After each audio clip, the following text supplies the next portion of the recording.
Yann Rabalan est notre invité, bonjour. Bonjour. Quelle est votre actualité, Yann Rabalan?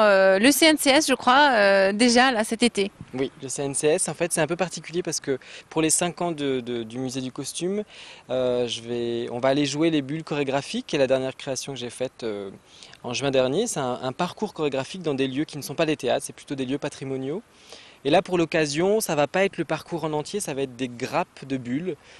L'idée, en fait, des bulles, c'est un parcours où sont disséminées plein de petites danses sur des airs de chansons d'amour. Et là, on va rassembler quelques chansons, puis on va faire voilà, des petites choses comme ça, à droite, à gauche, des petits groupes de bulles.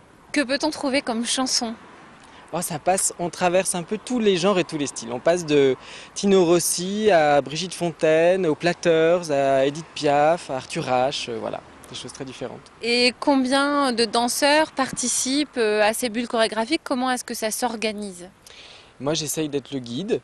Voilà, de cette histoire. Il y a 4 danseurs et puis je me rajoute un peu de temps en temps, je me glisse entre les bulles parce qu'on a des changements de costume, on a des petites choses à faire. Donc voilà, en tout on est 5 et il y a 12 bulles qui sont un petit peu qui volent comme ça et puis qui recréent un nouvel ordre dans tous les lieux, dans chaque lieu en fait. Est-ce qu'elles ne sont présentées qu'en extérieur, ces bulles chorégraphiques? Ouais, l'idée c'est de profiter, c'est de profiter des terrains différents, des points de vue, des perspectives. Donc c'est vrai que, en plus on l'a vraiment créé, il y a des choses qu'on ne pourrait pas lancer sur un plateau de théâtre parce qu'on a besoin d'une chose qui accroche dans le sol. On a besoin d'un mur particulier, voilà. On a pris, avec les danseurs, en allant visiter tous les lieux différents, on a choisi aussi des sortes de contraintes physiques qui nous ont servi de point de départ et qu'on essaie de retrouver un peu différemment dans chaque lieu. Est-ce qu'il y a un parti pris chorégraphique particulier? Comment est-ce que vous avez composé cette chorégraphie? La danse est venue, on a essayé de la faire le plus simplement du monde. Souvent c'est venu à partir d'une idée, mais vraiment toute bête, c'est-à-dire moi je voyais une danseuse avec qui je travaille depuis longtemps, je la voyais s'adosser contre un mur, s'appuyer contre un mur avec un verre à la main.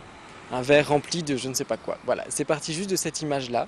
Et puis de là, on a tissé, on a cherché une chanson, on a cherché verre ou pas verre, flûte, coupe, quoi dedans, comment elle s'habille. Sinon, c'est parti d'une image d'un danseur qui attend avec une rose à la main. Et puis qu'est-ce qu'on fait de ça? C'est parti aussi d'une envie sur une autre chanson aussi, Avec le temps de Léo Ferré, d'un danseur qui serait comme surélevé, perché sur un muret, sur un piédestal, voilà. Et donc, qu'est-ce que ça veut dire une danse qui est surélevée? Voilà, c'est parti souvent d'une idée assez simple et puis on a essayé de tirer le fil comme ça le temps d'une ou deux chansons.